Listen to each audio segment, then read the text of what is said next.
एक बड़ा ही धनवान आदमी एक गांव में रहता था। जैसे कि जायदाद पैसे वालों को होता है, इस धनवान सेठ को भी अपने पैसे का घमंड था। वह जिस गांव में रहता था वहां जायदाद लोग किसान थे। इन सभी किसानों के पास जितनी ज़मीन थी उससे कई गुना ज़्यादा ज़मीन इस सेठ के पास थी। कई गरीब किसान तो इसके लिए इसके खेत में काम करते थे। इसी गांव में मोहन नाम का एक बड़ा मेहनती और सच्चा किसान रहा करता था। मोहन का परिवार थोड़ा बड़ा था। उसके परिवार में उसके बूढ़े माँ बाप, पत्नी और 3 बच्चे थे जो अभी काफ़ी छोटे थे। मोहन के पास ज़्यादा ज़मीन नहीं थी, लेकिन जितनी भी थी उसी में वह बड़ी मेहनत करता था और अपने परिवार का पेट पालने लायक अनाज उगा लेता था। बाकी के किसान भी यह देखकर हैरान रह जाते थे कि कोई कैसे इतनी सी ज़मीन में इतना ज़्यादा फसल उगा सकता है। एक वर्ष उस गांव में काफ़ी ज़्यादा बारिश हुई, जिसके चलते कई किसान के फसल बर्बाद हो गई, जिसमें एक मोहन भी था। अब मोहन धर्म संकट में पड़ गया, क्योंकि उसके परिवार में उसके अलावा कोई और कमाने वाला नहीं था और अपने परिवार को भूखा मरते हुए वो नहीं देख सकता था। वह जानता था कि इस गांव में अक्सर कोई मदद कर सकता है तो वह घमंडी सेठ है, जिसने गांव के कई अन्य गरीब किसानों के या तो कर्जा दिया है या तो अपने यहाँ काम पर रखा हुआ है। हाथ पर हाथ धरे बैठे रहने के वजह उसने इस सेठ के पास जाने के फैसला किया और एक दिन उसके पास पहुंच गए।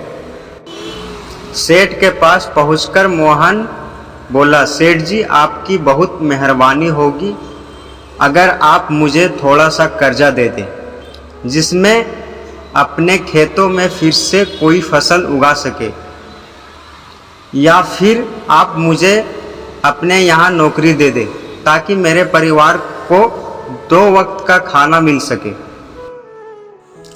घमंडी सेठ को उनकी इन बातों से कोई मतलब नहीं था, लेकिन गांव के सारे लोग की तरह से वह भी यह जानता था कि मोहन कितनी मेहनती है और वह जिस भी खेत में काम करेगा वहाँ वह दुगनी फसल उगा सकता है। सेठ ने सोचा, अगर मैं इसे पैसा उधार देता हूँ तो शायद यह इस स्थिति में नहीं है कि मुझे वापस लौटा सके, लेकिन अगर मैं इसे अपने खेत में काम करवाता हूँ तो मुझे ज़रूर दुगना फ़ायदा होगा। सेठ ने मोहन से बोला, देख भाई, पैसा तो मैं तुझे नहीं दूंगा और मेरे पास अभी खेत में काम करने के लिए कई किसान पहले से मौजूद है,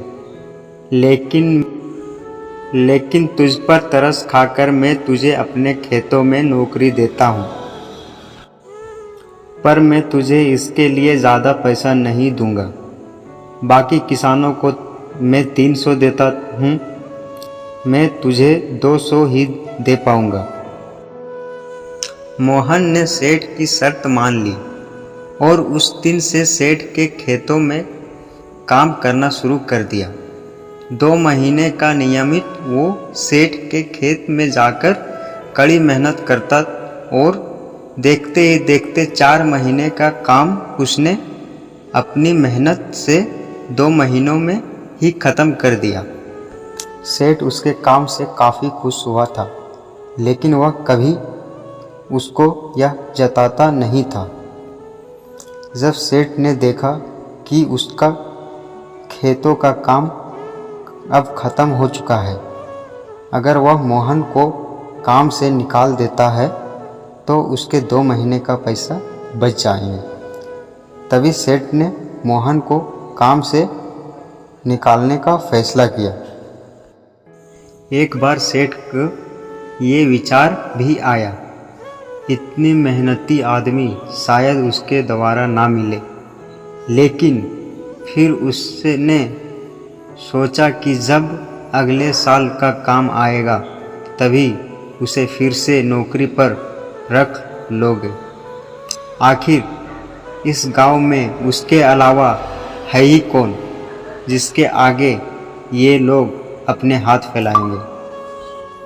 एक दिन सेठ ने मोहन को अपने पास बुलाकर उसको उस दिन का पैसा दिया और साथ में यह भी कहा कि कल से तुमको काम पर आने की ज़रूरत नहीं है।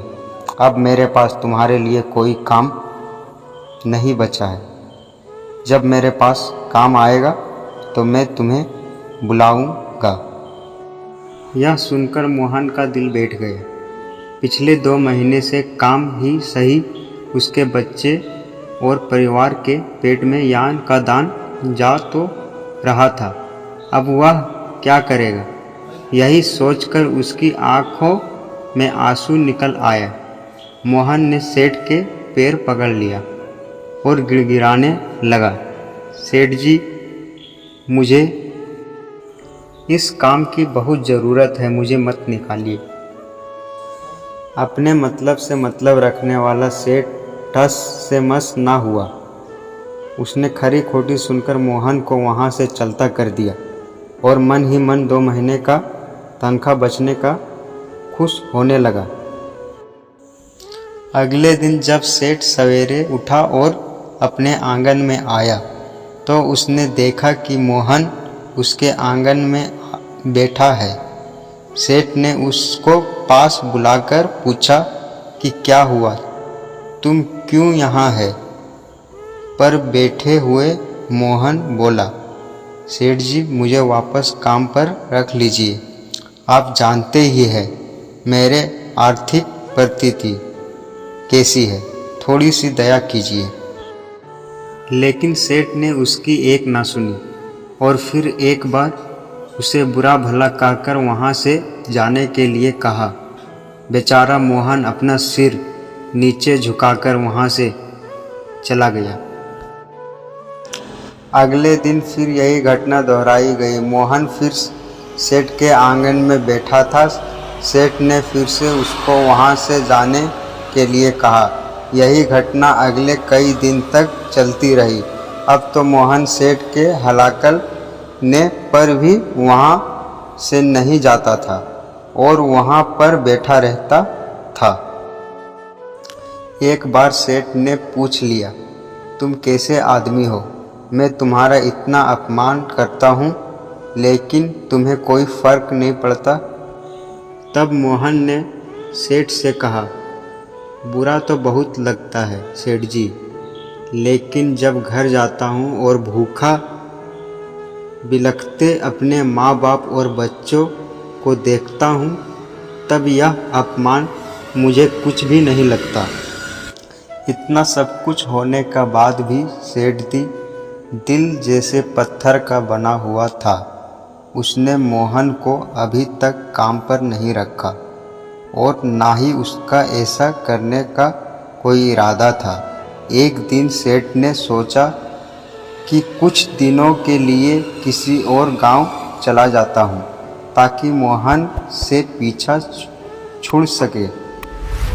अगले दिन मोहन के आने से पहले ही सेठ जी अपने परिवार को लेकर अपने समधी के यहाँ चला गया और वहाँ 10 दिन तक रहने का बाद अपने गांव अपने घर वापस लौटा। घर लौटते ही सेठ ने आसपास हर जगह नज़र दौड़ाई तो पाया कि वहाँ पर अब मोहन नहीं है। सेठ ने सोचा, मेरी तकलीफ़ काम कर गई, लगता है मोहन से अब पीछा छूट गया। हालांकि अब सेठ के दरबार पर मोहन नहीं बैठा था, लेकिन मोहन का विचार अभी भी सेठ के मन में घर का बैठा था। सेठ सोच रहा था, मोहन इतनी जल्दी हार मानने वाला आदमी तो नहीं है। दिखता है उसके साथ क्या हुआ होगा। क्या उसे कहीं कोई और काम मिल गया होगा या फिर और कुछ। इन विचारों से सेठ को बेचैन कर दिया। आखिर सेठ को मोहन की खबर लेने के लिए गांव में जाना पड़ा। सेठ को मोहन का पता नहीं चला मालूम था, इसलिए अड़ोस पड़ोस के अन्य किसानों से पूछा, पर पता नहीं चला। मोहन घायल हो चुका है और अपने घर पर आराम कर रहा है। सेठ ने जब उसके घायल होने का कारण लोगों से पूछा तो सेठ को पता चला कि जब सेठ अपना घर छोड़कर किसी और गांव में गया था, तभी बंद घर देखकर कुछ चोर उसके यहाँ चोरी करने आए थे, जिन्हें रोकने की कोशिश करते हुए हाथापाई में मोहन चोटिल हो गया था। यह सब जानने का बाद सेठ का पत्थर दिल भी अब मोम की तरह पिघल गया। सेठ को अपने किए का पछतावा होने लगा। सेठ ने अपने आप को याद दिलाया कि कैसे उसने एक शरीफ और सच्चे आदमी को ज़्यादा काम करवाया कर भी उसको पूरा पैसा नहीं दिया, और जिसको गले से लगाने चाहिए था उसे ठोकर मारकर भगाता रहा। सेठ ने मोहन का घर का पता पूछकर उसके घर पहुंचा तो देखा कि मोहन की घर की हालात बहुत ख़राब है। उसका परिवार भूखा बेहाल है और वह खुद अपने हाथ पैर पर चोट के साथ एक खाट पे पड़ा हुआ है। यह दृश्य देख के सेठ के आंखों से आंसू बह निकले। सेठ ने मोहन के पास जाकर उससे सच्चे दिल से माफ़ी मांगी, उसको उसकी मेहनत के पैसा दिए, उसका इलाज करवाए और उसको हमेशा के लिए अपने यहाँ काम पर रख लिया। दोस्तों, इस खूबसूरत कहानी से हमें कई पाठ सीखने के लिए मिलते हैं।